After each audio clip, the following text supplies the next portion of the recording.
தோழர் வணக்கம் தோழர். வணக்கம் தோழர். வணக்கம் தோழர், நல்லா இருக்கீங்களா? சூப்பரா இருக்கேன் தோழர், மகிழ்ச்சியா இருக்கேன். நீங்க எப்படி இருக்கீங்க? எப்படி சூப்பரா இருப்பீங்க? ஏங்க இன்னைக்கு நம்ம எங்க இருக்கோம், எங்க உட்காந்துருக்கோம்? எப்ப பார்த்தாலும் மக்கள் பிரச்சனை ஓடி இருக்கோம். இப்ப எங்க உட்காந்துருக்கோம் நேயர்கள் சொல்லுங்க. திருச்செந்தூர்ல உட்காந்துருக்கோம். திருச்செந்தூர்ல மீனவ மக்களுடைய பிரச்சனையை சந்திச்சு வீடியோ எடுத்து அது விரைவில் நம்மளுடைய யூடியூப் சேனல் வெளியிடுவான். அப்படியே அலைஞ்சு திரிஞ்சு டயர்டா போய் உட்காந்து நம்ம வியூவர்ஸ் வந்து பார்க்காம விட்டுருவாங்களுக்காகவே ரூம் எடுத்து தங்கி உட்காந்து இருக்கோம், வீடியோ போட்டு. இது வரலாற்றுல முதல் தடவை. ஆமா, எல்லாம் வித்தியாசமா இருக்கு செட்டப்லாம். சரி, ரைட்டு. அதனால எப்படி இருக்குன்னு கேக்குறீங்க? டயர்டா போய் உட்காந்துருக்கேன் தலைவா, டயர்டா உட்காந்துருக்கேன். சரி, அது இருக்கட்டும் ஒரு பக்கத்தை. சரி, ஆமா, நேத்துதே சொன்னீங்க இன்னைக்கு வந்து விஜய் அவர்கள் வந்து பிரச்சாரம் பண்ண போறாரு. நாளைக்கு அநேகமா வந்து இன்னைக்கு நைட்டே நரேட்டிவ் செக் பண்றதுக்கு பேப்பரும் பேனா உட்காந்து அப்படியே எழுதுறதுக்கு ஆரம்பிச்சிருப்பாங்க. நோட்டும் பேனாமா தான் இருப்பாங்கன்னு சொன்னீங்க. நீங்க தான் நோட்டும் பேனாமா இருக்கிறத பார்க்க முடியுது. அப்படி வர்றீங்களா? ஆமா, நேத்து சொன்ன பாயிண்ட் எடுத்து வச்சு கலாய்க்கிறீங்க பதிலுக்கு. ஆமா, கலாய்க்கல தலைவா. நேத்து சொன்னது திருப்பையா தலைவா. மத்தவங்க வந்து உட்காந்து நோட்ஸ் எடுக்கிறாங்க அப்படின்னா ராவ விமர்சனம் பண்ணுவாங்க. குழாயில தண்ணி வரல அப்படின்றலாம் ஒரு மேட்டரை எடுத்து வச்சு பேசுவாங்க. நாம அப்படி கிடையாது. விஜய் அவர்களுடைய ஒரு பேரணியிலயோ இல்லாட்டி ஒரு மாநாடுலயோ மக்களுக்கான பேச்சுகள் ஏதாச்சும் இருக்குதா அப்படின்னு நம்ம ஐடென்டிபிகேஷன் பண்ணி அந்த பிரச்சனைய பெரும் லெவல்ல விஜயை பயன்படுத்தி பெரிய லெவல்ல கொண்டு போவதற்காக தான் நம்ம வந்து நோட்ஸ் எடுத்து வச்சிருக்கோம். மற்றபடி சும்மா உட்காந்து ராவா நோட்ஸ் எடுக்கலாம் நமக்கு வேலை கிடையாது. சரியா? சோ இன்னைக்கு சில பல விடயங்கள் நோட் பண்ணி வச்சிருக்கோம். சோ செப்டம்பர் 13ஆம் தேதி இன்றைய தினத்துல விஜய் அவர்கள் பிரச்சாரத்தை மேற்கொண்டிருக்கின்றார். சோ அதுல சில பல விடயங்களை திராவிட முன்னேற்ற கழகத்தினுடைய போதாமைகளை நோக்கி குறிவைத்து அடித்திருக்கின்றார். சோ விஜய் அவருடைய இந்த பேரணியா மாநாடா? இது 3வது மாநாடு. நம்மளுடைய பார்வையில் வந்து நாலு மாநாடு நடத்திட்டாரு. ரைட்டு. இந்த பேரணி என்பது எந்த லெவல்ல இருந்துச்சு, எப்படி இருந்துச்சு, நம்மளுடைய பார்வைகள் என்ன? அதே மாதிரி இந்த பேரணியில திமுகவை நோக்கி அவர் முன்வைத்த கேள்விகள் என்பது சரியான கேள்விதானா இல்ல வந்து சும்மா அரசியலுக்காக பேசுறாரா அப்படின்றத இந்த காணொலியில கொஞ்சம் டீட்டெயிலா பார்த்துடலாம். நண்பர் அனைவருக்கும் உரிமைக்கான வலைக்காட்சியின் சார்பாக இனிய வணக்கம். நாங்க இப்படி வந்து பார்த்துட்டோம். இனி ஜென்மத்துக்கும் எங்களால துணிய முடியாது. அதனால நாங்க சண்டை போட போறோம். தோழர், ஒரு 4-5 பாயிண்ட், 1 2 3 4 5 ஒரு 5-6 பாயிண்ட் நோட் பண்ணி வச்சிருக்கோம் இந்த மாநாடு சம்பந்தமாக. அது சம்பந்தமா நம்ம பேச போறோம். அதுக்கு முன்னாடி முதல்ல இந்த பேரணி என்பது முதல்ல எவ்வாறு இருந்துச்சு? ஏன்னா இன்னைக்கு காலையில இருந்து நம்ம யூடியூப்ல வந்து தொடர்ச்சியா பார்த்துட்டே இருக்கோம். எங்க வராரு, எப்போ போறாரு, எத்தனை மணிக்கு போய் சேர போறாரு, எப்ப பேச போறாரு அப்படின்ற மாதிரி தொடர்ச்சியா காலையில இருந்து பார்த்து இருந்தோம். ஸோ இந்த பேரணி என்பது உங்களுடைய பாயிண்ட் ஆஃப் வியூல இது எப்படி இருந்துச்சுன்றதை நீங்க பதிவு பண்ணுங்க. முதல்ல நீங்க வந்து மார்னிங் டைம்ல எந்த அளவுக்கு வந்து ஒரு எக்ஸ்பெக்டேஷன் இருந்துச்சோ அதே எக்ஸ்பெக்டேஷன் வந்து பார்த்தோம்னா தமிழ்நாடை தாண்டி இந்தியாவை தாண்டி உலக நாட்டு வாழக்கூடிய ஒட்டுமொத்த தமிழர்களையும் விஜய் என்ன பிரச்சாரம் செய்ய போகிறார் என்கிற பார்வை இருந்தது. அதான் கண்டிப்பா இருக்கும். அந்த பார்வை வந்து பார்த்தோம்னா எனக்கு விஜய் அவர்களும் சரி தமிழக வெற்றிகளும் சரி இது ஒரு பிரச்சாரத்தை துவங்குகிறார் என்ற செய்தி தான் வந்து நேற்று வரைக்கும், இன்று காலை அதிகாலை 8 மணி வரைக்கும் அப்படிதான் நினைச்சான். ஆனா விஜய் அவர்கள் என்ன செய்திருக்கார் என்றால் தமிழக வெற்றி கழகம் சொல்லாமலே 3வது மாநாடாக திருச்சியிலே நடத்தி இருக்கிறார். ஒரு மாநாடாவே நீங்க பாக்குறீங்க. இந்த மாநாடு என்ன லட்சக்கணக்கான மக்கள் திரண்டு இருக்கிறார். அது மாநாடு தானே. அரியலூர்ல அதே மாதிரி லட்சக்கணக்கான மக்கள். ஆக விஜய் அவர்கள் சென்ற இடம் 2 இடங்களுமே மாநாடாக காட்சியளிக்கிறது. ஆக 3வது மாநாடு 4வது மாநாடா நடத்திருக்காரு தலைவா. இது சாதாரண விடயம் அல்ல. தமிழகமே மக்கள் வந்து யார் இந்த விஜய் இவ்வளவு மக்கள் சக்தி உள்ளவரா என்று அரசியல்வாதிகள் அரசியல் வல்லுநர்கள் வந்து மண்டையை பிச்சுட்டு கிடக்குறாங்க. இன்னைக்கு எந்த ஒரு அரசியல் கட்சி தலைவர்களுமே இந்த அளவு கூட்டம் சேரும் என்று எதிர்பார்த்திருக்க மாட்டார்கள். வாய்ப்பே இல்லை. கண்டிப்பா எதிர்பார்த்திருக்க மாட்டார்கள். ஏன்னா ஆல்ரெடி ஒரு மாநாடு போட்டாரு மதுரை மாநாடு போட்டு மிஞ்சி போட 1 மாசம் தான் இருக்குன்னு நினைக்கிறேன். அதுக்குள்ள மக்கள் திரளுவாங்களா அப்படின்ற மாதிரி எதிர்பார்த்திருப்பாங்க. ஆனா இன்னைக்கு திரட்டப்பட்ட இந்த கூட்டம் என்பது உள்ளபடியே ஒரு இளைஞர் சக்தி. சரிங்களா? இந்த இளைஞர் சக்தி தான் வந்து இந்திய நாட்டினுடைய எதிர்காலமே. இளைஞர்கள் நினைச்சாங்க அப்படின்னா எதை வேணாலும் மாத்துவாங்க. சோ இளைஞர்கள் பட்டாளங்கள் அனைத்துமே ஏன் பின்னாடிதான் இருக்கு பாருங்க அப்படின்ற மாதிரி அந்த மேன் பவரை இன்னைக்கு எல்லா அரசியல் கட்சி தலைவர்களுக்குமே தெரியப்படுத்திருக்கிறாரு. சாதாரண விடயம் இல்ல தலைவா. இதை வந்து ஒட்டுமொத்த அரசியல்வாதிகளும் ஜனநாயக சக்திகளும் இதை உற்று கவனிக்க வேண்டிய தருணம் இது. இல்ல உண்மைதான் தோழர். இன்னைக்கு காலையில கூட நான் இந்த யூடியூப் சேனல்ல வந்து இந்த இதெல்லாம் பார்த்துக்கிட்டு இருந்தேன். இந்த விஜயருடைய வருகை, அதே மாதிரி வந்து அழைப்பாளர்கள் என்ற போர்வையில உட்காந்துட்டு சில பேர் என்ன பண்ணுவாங்க, கருத்துக்கள் தெரிவிப்பாங்க இல்லையா? அப்ப அதை பார்க்கின்ற பொழுது ஒரு நபர் முக்கியமான ஒரு கருத்தை வந்து பதிவு பண்றாரு. அதாவது விஜய் அவர்கள் இப்பதான் மதுரையில் மாநாடு போட்டாரு, இப்ப மறுபடியும் இவ்வளவு கூட்டம் கூடி இருக்கின்றார்கள். இந்த கூட்டத்தினுடைய ஸ்ட்ரென்த்தை பார்த்து நாளைக்கு திராவிட முன்னேற்ற கழகத்தினுடைய கட்சியில் இருக்கின்ற நபர்கள் அவங்க ஒரு முடிவெடுப்பதற்கான வாய்ப்புகள் கூட இருக்கு அப்படின்னு பதிவு பண்ணாரு. கண்டிப்பா வந்து ஒரு மாற்றத்தை நோக்கி நகரக்கூடிய இந்த தமிழக மக்கள் வந்து பார்த்தோம்னா விஜய்க்கு ஏன் ஒரு வாய்ப்பு தரக்கூடாது என்பதை வந்து இன்றைக்கு நடந்த திருச்சியில் நடந்த அந்த கூட்டமும் சரி, அரியலூர் நடந்த அந்த கூட்டமும் சரி, இது 3வது மாநாடாக 4வது மாநாடாக நம்ம சொல்லுகிறோம். இதுதான் உண்மையும் இதுதான் யதார்த்தம். இந்த மாநாட்டின் மூலமாக பிரச்சாரம் சொல்ல மனசு வரல. ஏன்னா அவ்வளவு மக்கள் தொகையை கொண்டவரை நம்ம வந்து அண்டர் எஸ்டிமேட் பண்ண நமக்கு தெரியாது. நீ மாநாடுன்றீங்க, நான் பிரச்சாரம் தான் சொல்லுவேன். நீங்க சொல்லுங்க. நோட்ஸ் வச்சிருக்கேன். நோட்ஸ் வச்சிருக்கேன். ஆனா இந்த மக்கள் வந்து பார்த்தோம்னா விஜய் என்ன பேச போகிறார், என்ன சொல்ல போகிறார் அப்படின்றத வந்து ஒட்டுமொத்த மக்களும் எதிர்பார்த்தார்கள். தமிழ்நாட்டில் இருக்கக்கூடிய அனைவரும் எதிர்பார்த்தார்கள். நாமளும் எதிர்பார்த்தோம். நம்மளே எதிர்பார்த்தோம். ஆமா, இதை வந்து ஒரு சாதாரணமா கடந்து போயிட முடியாது. நீங்க பல்வேறு நோட்ஸ் எல்லாம் எழுதி வச்சிருக்க வேற சொல்றீங்க. சரி, ரைட். அதான் ஆரம்பிங்க அப்படியே. சோ நம்மளுடைய பார்வையில இது வந்து இந்த மாநாடு என்பது சாரி இந்த பிரச்சாரம் என்பது ஒரு தேவையுள்ள பிரச்சாரமா அப்படின்னு கேட்டா என்ன பொறுத்த வரைக்கும் தேவையுள்ள பிரச்சாரம். காரணம் என்ன அப்படின்னா இன்னும் தேர்தலுக்கு ஒரு 8 மாத காலங்கள் இருக்கின்றது. சோ இப்ப இருந்தே திராவிட முன்னேற்ற கழகம் எது இது செஞ்சிருக்கிறாங்க, எது இது செய்யவில்லை அப்படின்ற மாதிரி அட்ரஸ் பண்ணாதான் நாளைக்கு திராவிட முன்னேற்ற கழகம் செய்யாததையும் கூட செய்வதற்கான வாய்ப்பு இருக்குது, செய்வதற்கு முன் வருவார்கள். கண்டிப்பா யாராச்சும் ஒரு ஆள் வந்து கடிவாளம் போட்டுதானே ஆகணும். யாருமே கடிவாளம் போடல அப்படின்னா அவங்க எப்படி செய்வாங்க? வாய்ப்பு இல்ல. எடப்பாடி எதிர்கட்சி தலைவராக செயல்பட்டா தானே திமுக செய்யும். எடப்பாடியே இன்னைக்கு வந்து முழுக்க கொண்டு போய் கட்சி வந்து அமித்ஷா அடகு வச்சுட்டு இன்னைக்கு வந்து நிராயுதபாணியா நின்று கொண்டிருக்கின்றார். ஒரு எதிர்கட்சி வேலையை எடப்பாடி பழனிசாமி ஒருபோதும் செய்யவில்லை. ஆனா இன்னைக்கு விஜய் வந்து எதிர்கட்சி வேலையை செய்து கொண்டிருக்கின்றார். இத்தனை போதாமை எல்லாத்துமே சுட்டி காட்டி கொண்டிருக்கின்றார். இத்தனை போதாமை எல்லாம் சுட்டி காட்டி இதையே நீங்கள் செய்யவில்லை அப்படின்ற மாதிரி கேள்வி தூக்கி நினைச்சிருக்காரு. அது யாருடைய பாணியில் வச்சிருக்கா தெரியுமா? செய்வீர்களா அந்த பாணி. அது யாரு? அம்மையார் ஜெயலலிதா அவருடைய பாணியில் அவர் என்ன பண்ணிருக்காரு, இன்னைக்கு வந்து பிரச்சாரத்துல சில பல கேள்விகள்லாம் தூக்கி முன்னாடி வைத்திருக்கின்றார். அவங்க செய்வீர்களான்னு கேட்பாங்க, இவர் என்ன பண்ணிருக்காருன்னா செய்வீர்களான்னு கேட்டிருக்காரு. அதாவது அவங்க எல்லாம் பண்ணாங்க பிரச்சாரத்துல, எங்களை ஓட்டு போட்டு தேர்ந்தெடுப்பீர்களா, செய்வீர்களா அப்படின்னு கேட்பாங்க. இவரு இத்தனை வாக்குறுதி கொடுத்தீங்களே செய்வீர்களா அப்படின்னு கேட்டாங்க. அவங்க செய்வீர்களா, இவர் வந்து செய்வீர்களா, செஞ்சீங்களா செய்யல அப்படின்னு பயங்கரமா கேட்டாப்ல. சரி தோல, எனக்கு வந்து உள்ளபடியே நான் சாட்டிஸ்ஃபை, ரொம்ப சாட்டிஸ்ஃபை. காரணம் என்னன்னா என்ன பொறுத்தவரைக்கும் தோல இருங்க, நான் வந்து நம்ம ஊடகம் வந்து முட்டு கொடுக்க வேண்டிய அவசியம் கிடையாது. முட்டு கொடுக்க எந்த ஒரு கட்சிக்குமே முட்டு கொடுக்க வேண்டிய அவசியம் கிடையாது. அநீதிகளை நியாயம் என்று நியாயப்படுத்த வேண்டிய அவசியம் நமக்கு கிடையாது. சரிங்களா? அவர் விஜய் பேசுறாரு அப்படின்னா அந்த விஜய் பேசின விடயங்கள்ல மக்களுக்கு தேவையான பிரச்சனைகளை அவர் பேசியிருக்கிறாரா, அதை எடுத்து டீகோடிங் பண்றதா நம்மளுடைய கடமை. ஆமாங்களா? மத்தபடி மத்தவங்க மாதிரி நம்மளும் உட்காந்து குழாயில தண்ணி வரல, அங்க வந்து கரண்ட் கம்பியில வந்து சில பல உயிரினங்கள் போச்சு அப்படின்ற மாதிரி கலாச்சி இருக்க வேண்டிய அவசியம் நமக்கு ஒருபோதும் கிடையாது. அது மக்கள் புண்ணியம் கிடையாது. சரி, விஜய் அவர்கள் இந்த தேர்தல் பிரச்சாரத்துல என்ன சொல்லியிருக்காரு அப்படின்னா, மின்சார கட்டணத்தை வந்து நாங்க மாதம் நாங்க எடுப்போம் அப்படின்ற மாதிரி சொன்னீங்களே, செஞ்சீங்களா அப்படின்னு கேட்டிருக்காரு. தலைவா, மின்சாரத்தை வந்து பார்த்தோம்னா மறைமுகமான ஒரு திருட்டுன்னு கூட சொல்லலாம். பாயிண்ட் தோல, மறைமுகமான திருட்டு. ஏன்னா நானும் பாதிக்கப்பட்டிருக்கேன். நான் முதல்ல பதிவு பண்றேன், நானும் பாதிக்கப்பட்டிருக்கேன் மின்சார கட்டணத்தின் மூலமாக. அந்த ரேட் எப்படி ஏறுது அப்படின்றது எவராலையும் கண்டுபிடிக்கவே முடியாது. ஆனா மாசம் 4 மாசத்துக்கு ரேட் ஏறிட்டே இருக்கும். ஒவ்வொரு யூனிட்டுக்கும் ஒவ்வொரு ரேட் ஏறிட்டே இருக்கும். இன்னைக்கு மின்சார கட்டணம் வந்து பயங்கர ரேட்டா இன்னைக்கு இருக்கு. அதை இல்லையெல்லாம் மறுக்க முடியாது. ஆனா இதை வந்து யாரும் கேள்வி கேட்க முடியல. தொள்ளாயிரம் ஒண்ணும் கிடையாது தொள்ளாயிர.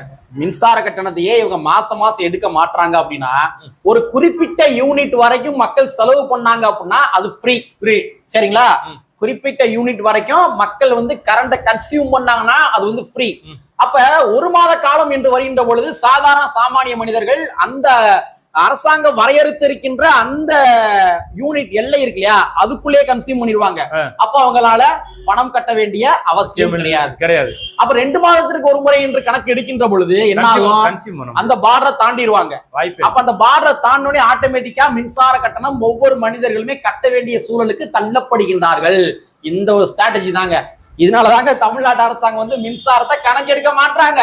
புரியுங்களா? மாதம் எடுக்க மாட்டாங்க, 2 மாசத்துக்கு ஒருக்கா. அப்ப விஜய் அவர்கள் முன்வைத்திருக்கின்ற இந்த கோரிக்கை என்பது, இந்த கேள்வி என்பது சரியான கேள்வி. செய்தீர்களா? நானும் கேட்கிறேன்.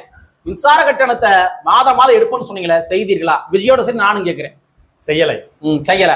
அடுத்து என்ன கேட்டுக்காரு தெரியுமா? இது ரொம்ப முக்கியமான டாபிக் தோல. கல்வி கடனை வந்து ரத்து பண்ணணும்னு சொன்னீங்களே, செஞ்சீங்களா கேட்கிறாரு.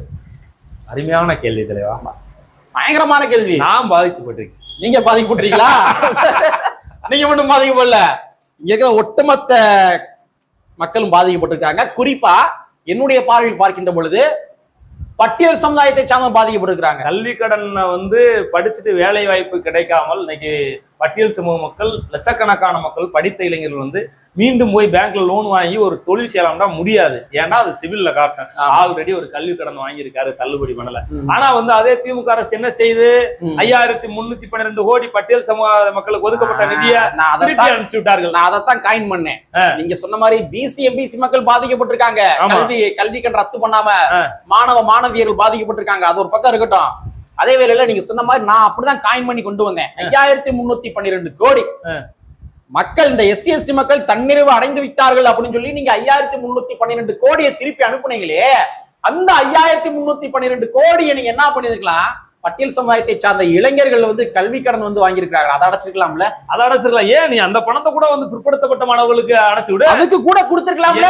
சாதி மக்களுக்கு கல்வி கடன் ரத்து பண்ணிருக்கலாம்ல. எதுக்கு ரிட்டர்ன் பண்ணணும்? பட்டியல் சமுதாயத்தை சார்ந்த மக்கள் எல்லா விடயங்களையும் தன்னிறைவு அடைஞ்சிட்டாங்க. பட்டியல் சமுதாய மக்களுடைய உயர்கல்விகள் எல்லாமே அவங்க அடுத்த அப்கிரேட் போயிட்டாங்களா? இல்ல. அவங்க எவ்வளவு கஷ்டத்துல இருந்துருக்காங்க. பட்டியல் சமுதாய மக்களை விடுங்க தலைவா, நீங்க சொன்ன ஸ்டேட்மெண்ட் நல்ல ஸ்டேட்மெண்ட். நீ எஸ்சி எஸ்டி மக்களுடைய நிதி அவங்களுக்கு பயன்படுத்தவில்லை என்றாலும் கூட அந்த பிசி எம்பிசி மக்களுடைய இளைஞர்கள் பயன்படுத்துங்கப்பா. அவங்களுக்கு கல்விக்கூடம் சேர்த்து கூட பயன்படுத்துங்க. எதுக்கு ரிப்பேர் பண்ணணும்ன்றேன். நாட்டுல வாழ இருக்கக்கூடிய பிற்படுத்தப்பட்ட, மிகவும் பிற்படுத்தப்பட்ட எஸ்சி எஸ்டியோட ஃபண்டை எடுத்து எல்லா பேத்துக்கும் நாங்க எஸ்சி மக்களுக்கு தான் கல்விக்கூடம் ரத்து பண்ணணும் ஒரு ரெக்கார்டு தயார் பண்ண முடியாதா? பண்ணுங்க, செய்யலாம்ல. எஸ்சி எஸ்டி மக்களுடைய ஃபண்டை எடுத்து பிசி எம்பிசி மாணவர்கள் பயன்படுத்துறாங்கன்றக்காக இங்க இருக்கிற தலைவர்கள் யாரும் கண்டனங்கள் தெரிவிக்க போறாங்களா? சமத்துவம் படிப்பு தானங்க. சமத்துவம் கட்டல, சமத்துவம் இப்பயும் கட்டுங்கன்றான். அப்ப மட்டும் இல்ல, இந்த 5312 கோடியை பயன்படுத்தி இப்பயும் கூட கட்டுங்க. சமத்துவம் கட்டுங்க. சோ என்ன பண்ணிருக்காருன்னா, கல்வி கடனை ரத்து செய்வீர்கள் சொன்னீங்களே, செய்தீர்களான்னு கேட்டிருக்காரு. நாங்களும் சேர்ந்து கேட்கிறோம், செய்தீர்களா?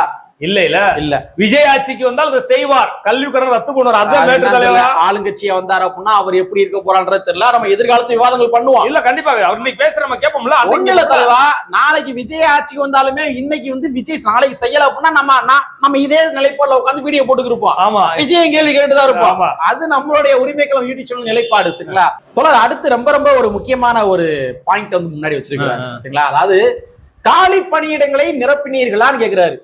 சரியான கேள்வி, ரொம்ப அட்ரஸ் பண்ண அற்புதமான கேள்வி. லட்சக்கணக்கான மக்கள் கேட்க வேண்டிய கேள்வி. படிச்சு வேலை இல்லாம பட்டதாரிகளாக ஊரா சுத்தி கொண்டு அன்றாட அன்னங்காட்சியா வாழக்கூடிய அந்த மக்களின் சார்பாக விஜய் இன்றைக்கு அந்த கேள்வி தூக்கி வைத்திருக்கிறார். ஆமா ஆமா, ஒண்ணும் கிடையாது தலைவா. இப்ப நம்ம இங்க இருக்கிறோமா, கதவை திறந்து வெளியே போனோம் வச்சுங்களேன், அரசு சார்பான ஒவ்வொரு துறைகளையும் பார்க்க முடியும். மருத்துவத்துறையை பார்க்க முடியும். மருத்துவத்துறையில எக்கச்சக்க காலி பணியிடங்கள் இருக்கின்றது. எல்லா துறையிலுமே காலி பணியிடங்கள் இருக்கு. அப்படியே நான் சொல்றேன், மக்களுக்கு புரியுமா சொல்றேன். நீங்க ஒண்ணு இல்லங்க, இப்ப யாரெல்லாம் வீடியோ பாக்குறீங்களா, அப்படியே கதவை திறந்து வீட்டுக்கு வெளியே போங்க. நீங்க எந்தெந்த அரசு துறைகளை பாக்குறீங்களோ அந்தந்த அரசு துறைகள் அனைத்திலுமே இங்க காலி பணியிடங்கள் இருக்கின்றது. எல்லா துறையிலும் பணியிடங்கள் இருக்குது. ஒவ்வொரு துறையிலும் கல்வியில இருக்குது, செவிலியர்கள் இருக்குது, எதை வேணா எடுத்துங்க, காலி பணியிடங்கள் இருக்குது. அப்ப இதெல்லாம் காலி பணியிடங்கள் நிரப்புவதற்கு நீங்க முன்வராதற்கான காரணங்கள் என்ன? கொடுத்த வாக்குறுதியின் அடிப்படையில் செய்தீர்களா அப்படின்னு கேட்கிறாரு. செய்யவில்லை. நாமளும் கேட்டுருவோம், செய்தீர்களா? செய்யவில்லை. நீங்களும் கேட்டிருக்கு தலைவா, இல்ல என்ன செய்தீர்களா? செய்யவில்லை. செய்வீர்களா இனிமேலாவது? இந்த அடுத்த டாபிக் உங்களுக்கு தான் கரெக்டா நினைக்கிறேன். நீங்க கேட்க வேண்டிய கேள்வி கேட்டுக்கலாம். பழைய ஓய்வூதிய திட்டத்தை நீங்க கொண்டு வந்தீங்களான்னு கேட்கிறாரு. பழைய ஜாக்டோ, ஜியோ போன்ற அமைப்புகளை எல்லாம் அழைத்து தேர்தலுக்கு வருவதற்கு முன்பு கண்டிப்பா நாங்கள் ஆட்சிக்கு வந்தால் கண்டிப்பா பழைய ஓய்வூதிய பென்ஷன் ஸ்கீமை கொண்டு வருவோம் அப்படின்னு சொன்னாங்க. ஆமா, ஆனால் இதுவரைக்கும் கொண்டு வரவில்லை. அண்மையில் கூட ஜாக்டோ, ஜியோ போன்ற அமைப்புகள் மீண்டும் எச்சரிக்கை, தமிழக அரசுக்கு எச்சரிக்கை விதமாக இந்த சொன்னீங்களே அதை செய்வீர்களா செய்ய மாட்டாங்கன்னு அவங்களும் ஒரு அழுத்தத்தை கொடுத்திருக்கிறார்கள். கண்டிப்பா. ஆனா இதுவரைக்கும் செய்யவில்லை. இனிமேல் செய்வதற்கு வாய்ப்பு இருக்கா? அதுவும் தெரியவில்லை. இனி எப்படி செய்வாங்க? ஏங்க 4.25 வருஷம் ஆகி போச்சு, நீ செய்வாங்களா? சொல்ல முடியாது. திடீர்னு ஆட்சிக்கு வரணும்னு நினைச்சா கூட விஜய் இன்னைக்கு இந்த கேள்வி தூக்கி முன் வைத்ததன் காரணமாக கூட இதுல எல்லாம் ஒரு நடவடிக்கை எடுப்பதற்கு வாய்ப்பு இருக்குல்ல. இன்னைக்கு லட்சக்கணக்கான நம்மளுடைய நோக்கம் அதுதான். நம்ம விஜயை புகழ்வதற்காக வீடியோ போடல. நீங்க சொன்ன மாதிரி ஒருவேளை விஜய் கேட்ட கேள்வியின் மூலமாக நாளைக்கே செய்யறாங்க அப்படின்னா நம்ம வரவேற்க போறோம், பாராட்டுவோம். திமுகவையும் பாராட்டுவோம் நாங்க. ரெண்டாவது நீங்க ஜாக்டோ ஜின்னு சொன்னீங்களே, ஜாக்டோ ஜி இன்னைக்கு ஆளுகின்ற திராவிட முன்னேற்ற கழகத்தினுடைய அரசாங்கத்தின் மீது நம்பகத்தன்மை இழந்துள்ளார்கள். கண்டிப்பா இழந்துள்ளார்கள். ஏன்னா ஏற்கனவே அண்ணா திராவிட முன்னேற்ற கழகத்தினுடைய ஆட்சியில் அவர்கள் செய்து தரவில்லை என்ற காரணத்திற்காகத்தான் அவங்க திராவிட முன்னேற்ற கழகத்தை நாடினாங்க, வாக்களிச்சாங்க. ஆமா, திராவிட முன்னேற்ற கழகம் செய்து தரவில்லை என்ற போது அவங்க இப்ப யார்கிட்ட போயிருக்காங்க தெரியுமா? தமிழக வெற்றி கழகத்துடைய விஜய் சந்திச்சாங்க சமீபத்தில். ஆல்ரெடி சந்திச்சிருக்காங்க. பிரேக்கிங் நியூஸ் ஆச்சா? இப்ப அவங்களுடைய கோரிக்கையை இந்த இடத்துல லட்ச மக்கள் திரண்ட இடத்துல வந்து முன்னாடி வச்சிருக்கிறாரு. அப்ப அங்க திரண்ட இந்த மக்கள் அனைவரிடத்திலுமே திராவிட முன்னேற்ற கழகம் கொடுத்த வாக்குறுதி நிறைவேற்றவில்லையா அப்படின்னு மாதிரி பேசுபொருளாக மாறி இருக்கின்றது. அதுல லாஸ்டா ஒரு கேள்வி வச்சிருந்தாரு தமிழக வெற்றி கழகத்துடைய தலைவர் விஜய். அவர் என்ன சொல்றாருன்னா 500க்கு மேற்பட்ட, ஏறக்குறைய 505 நினைக்கிறேன், பாத்துட்டீங்களா? நான் நோட்ஸ் இந்த வாக்குறுதிகளை 505 தலைவா, 505. திமுக வந்து 505 வாக்குறுதிகளை வந்து 2001 ஆட்சியை பிடிப்பதற்கு முன்பு தேர்தல் வாக்குறுதியாக திராவிட முன்னேற்ற கழகம் இன்றைய மாண்பு முதலமைச்சர் தளபதி ஸ்டாலின் தலைமையிலே ஒரு அறிக்கை தயார் செய்து அதை வெளியிட்டார்கள். ஆமா, அந்த 505 தேர்தல் வாக்குறுதிகளை செய்தீர்களா? தேர்தல் வாக்குறுதியை நிறைவேற்றீர்கள் என்கின்ற கேள்வியை படார் என்று லட்சக்கணக்கான மக்கள் முன்னாடி விஜய் அவர் வைத்திருக்கிறார்கள். இது சாதாரண விடயம் இல்ல தலைவா. ஆமா, அவர் அப்படி சொல்லியிருக்காருல்ல. நாம கேப்பா வெள்ளை விடுங்க. 505 தேர்தல் வாக்குறுதி கொடுத்திருக்கிறீங்க. சமீபத்துல கூட நம்ம மாண்புமிகு அறநிலையத்துறை அமைச்சர் சேகர் பாபு அவர்கள் நாங்க எல்லா வாக்குறுதியும் கிட்டத்தட்ட நிறைவேற்றிருந்தாரு. அதே மாதிரி வந்து தங்கம் தென்னரசு அவர்கள் இருக்காரு இல்லையா, அவரும் கூட என்ன பண்ணாரா பேட்டி கொடுக்குறப்ப நாங்க 90% வாக்குறுதிகளை நிறைவேற்றி விட்டோம் சொன்னாங்க. இந்த 90% வாக்குறுதிகள் என்ன, எந்தெந்த டிபார்ட்மெண்ட் என்னென்ன பண்ணீங்க, எத்தனை பணியிடங்கள் அனுப்பியிருக்கீங்க, ஒரு வெள்ளை அறிக்கை கொடுக்க முடியுமா? வாய்ப்பு இல்ல ராஜா, கொடுக்க முடியுமா? வாய்ப்பே இல்ல. பல திட்டங்களை வந்து என்ன செய்யுங்கன்னா க்ளோஸ் பண்ணிருக்கு திமுக. நாளைக்கு தங்கம் வந்துருச்சா? வரல. ஆல்ரெடி இருந்ததவே நீங்க நடைமுறைப்படுத்தல. எடப்பாடி இருக்கும்போது கூட வந்து லேப்டாப் கொடுத்தாரே, கொடுக்குறீங்களா? கொடுக்கல. பல திட்டங்கள் வந்து இல்லை. தெரியுமா? அதிமுக ஆட்சி காலத்திலே தாலிக்கு தங்க திட்டத்தை அவங்க க்ளோஸ் பண்ணிட்டாங்க. அவங்க க்ளோஸ் பண்ணிட்டாங்களே, நீ கொண்டு வந்து நீங்க கொண்டு வாங்க, நீங்க கொண்டு வாங்க. மக்களுக்கு தேவையான திட்டம் தானே, நீங்க கொண்டு வாங்க.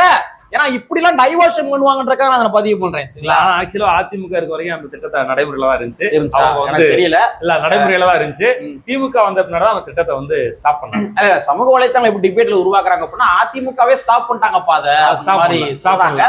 பட் இருந்தாலும் ஒருவேளை அவங்க ஸ்டாப் பண்ணிருந்தாங்க அப்படின்னா அந்த திட்டத்தை நீங்க வந்து கண்டினியூ பண்ணிக்கலாம்ல. பண்ணிருக்கலாம். ஆமா, லேப்டாப் வந்து நீங்க கண்டினியூ பண்ணிக்கலாம்ல. லேப்டாப் அவங்கள ஸ்டாப் பண்ணவே இல்லையா? ஸ்டாப் பண்ணல, நீங்க தான் ஸ்டாப் பண்ணீங்க. ஆமா. சோ இந்த மாதிரி தலைவன் சொன்ன மாதிரி 505 வாக்குறுதிகள், இந்த 505 வாக்குறுதிகள்ல 90% வாக்குறுதிகள் நாங்க நிறைவேற்றி விட்டோம் அப்படின்ற மாதிரி மாறுதட்டி கொண்டு நம்ம திராவிட முன்னேற்ற கழகத்தினுடைய அமைச்சர் பெருமக்கள் எல்லா இடங்களும் சொல்லி இருக்கிறாங்க. நிறைவேற்றி இருந்தீங்கன்னா தயவு வந்து வெள்ளை அறிக்கை கொடுங்க, வெள்ளை அறிக்கை கொடுங்க, செய்வீர்களா? நான் கேட்கிறோம். சரி, இதெல்லாம் நம்ம சொல்லிட்டோம், அவர் பேசுற விஷயங்களை சொல்லிட்டோம். அவரு தமிழக வெற்றி கழகத்தினுடைய தலைவர் மரியாதைக்குரிய அண்ணன் திரு விஜய் அவர்கள் பேசிய முக்கியமான ஒரு விடயம். அந்த பேசுற இன்னைக்கு பேசின விஷயத்துல சொன்னாரு, முதல்ல நான் ஏன் திருச்சியை வந்து பிரச்சாரத்துக்கு தேர்வு செய்தேன் அப்படின்ற விஷயத்த போட்டு உடைச்சிருக்காப்ல தலைவா. இது வந்து பார்த்தோம்னா ஒரு சிம்பாலிக்கான ஒரு விஷயம் அப்படின்ற விஷயத்த சொல்லியிருக்காரு. கடவுள் நம்பிக்கை இருக்கோ இல்லையா நமக்கு தெரியல, ஆனா விஜய் அதை சொல்லியிருக்காரு. எப்படி சொல்றாருன்னா, அண்ணா அவர்கள் முதல் தேர்தலில் நிக்க விரும்பிய தொகுதி இடம் திருச்சி மண் அப்படின்ற விஷயத்த பதிவு பண்ணியிருக்காரு. அதுக்கடுத்து என்ன சொல்றாரு, எம்ஜிஆர் முதல்ல மாநாடு நடத்திய இடம் திருச்சி அப்படின்னு சொல்லியிருக்காரு. சோ அதனுடைய அதுக்கடுத்து பெரியார் அதிகமாக புரண்ட இடம் திருச்சி, மலைக்கோட்டை அப்படிலாம் சொல்லியிருக்காரு. அது நமக்கு அது கொள்கை தலைவர் பெரியார் அப்படின்னு கோட் பண்ணியிருக்காரு. மறுபடியும் கோட் பண்ணிருக்காரு.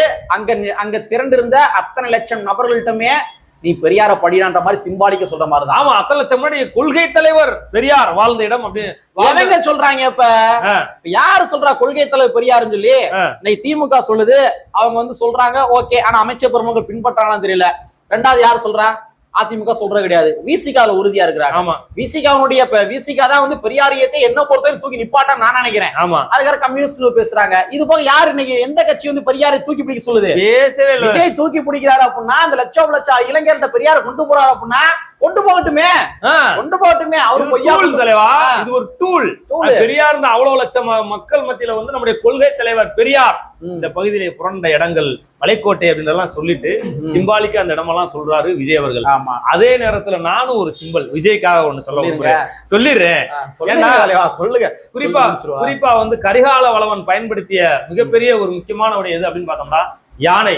இன்னைக்கும் போனா கல்லணைக்கு நீங்க போனீங்கன்னா பல்வேறு ராஜாக்கள் தலைவர் குதிரையில் அமர்ந்திருப்பார்கள். ஆனா தமிழ்நாட்டிலே வந்து கரிகால வளவன் மட்டும்தான், அது கலைஞர் கொண்டு வந்து கட்டினாங்க கூட வந்து யானை மேல அமர்ந்திருப்பாரு கரிகால வளவன் வந்து அந்த மண்ணுல. ம். ஆனா இன்னைக்கு விஜயோடைய சிம்பலும் ம். கரிகால வளவனுடைய சிம்பல் யானையாகத்தான் இங்கே பயன்படுத்தப்படுகிறது கட்சியிலே. ம். ஆனா இது பெரிய ஒரு சிம்பாலிக்கா விஜய் சொன்ன மாதிரி ம். மிகப்பெரிய நெருக்கம் ம். ஏற்பட்டு இருக்கிறது விஜய் அந்த மண்ணுக்கும் அப்படின்றத நானும் அதுல சொல்ல விரும்புறேன். ஓகே இதுல ஸோ வந்து நீங்களும் உங்களுடைய கருத்தை பதிவு பண்ணிட்டீங்க, நாங்களும் எங்களுடைய கருத்தை பதிவு பண்ணிட்டோம். ஸோ ஆக மொத்தத்தில் நம்ம சிம்பிளா சொல்றதா இருந்தா நிறைய பேர் வந்து சொல்லலாம் நம்ம வந்து விஜய்க்கு முட்டு கொடுக்குறோம் அப்படி ஒண்ணு என்னன்னா எழுதிக்கிங்க. பட் இருந்தாலும் ஏன் மக்களுடைய பிரச்சனையை வந்து ஒரு ஆள் அட்ரஸ் பண்றாங்க அப்படின்னா அதை மேற்கொண்டு ஊதி பெரிதாக்க வேண்டியது நம்மளுடைய கடமை. ஆமா. ஏன்னா பாதிக்கப்பட போவது எளிய மக்கள் தான். அரசியல் லாப காரணியங்களுக்காக சில கட்சிகள் வந்து இருக்கலாம், ஜனநாயக கட்சிகள் கூட இருக்கலாம். பட் இருந்தாலும் ஒரு விஷயத்த ஒரு மாஸ் மீடியா, ஒரு மேன் பவர் கொண்ட ஒரு கட்சி வந்து அட்ரஸ் பண்றாங்க அப்படின்னா அதை பெரிதுபடுத்த வேண்டியது நம்மளுடைய கடமை. இந்த மாதிரி போதாமைகள் இருக்கு, திருத்திக் கொள்ளுங்க அப்படின்னு மாதிரி சொல்ல வேண்டியது நம்முடைய கடமை. அதை விடுத்து வந்து அநியாயங்களுக்கு நியாயம் பூச வேண்டிய ஒரு தேவை உரிமைகளை ஊடகத்து வந்து கிடையாது. நம்ம வந்து பிழைப்புக்காக ஊடகம் நடத்தல, மக்களுக்காக ஊடகம் நடத்துறோம். ஸோ மக்களுடைய பிரச்சனைகளையும் நம்ம அட்ரஸ் பண்ணுவோம். விஜய் அவர்கள் வந்து மக்களுடைய பிரச்சனையை மேற்கொண்டு பேசினார்னா இன்னும் கொஞ்சம் டீகோடிங் பண்ணுவோம். சிம்பிள் அவ்வளவுதான், டீகோடிங் பண்ணுவோம் என்பதை கூறிக்கொண்டு கற்பி ஒன்று புரட்சி செய்து புரட்சியாளர் அம்பேத்கருடைய வரியை கூறிக்கொண்டு நிறைவு செய்கின்றோம். நன்றி, வணக்கம்.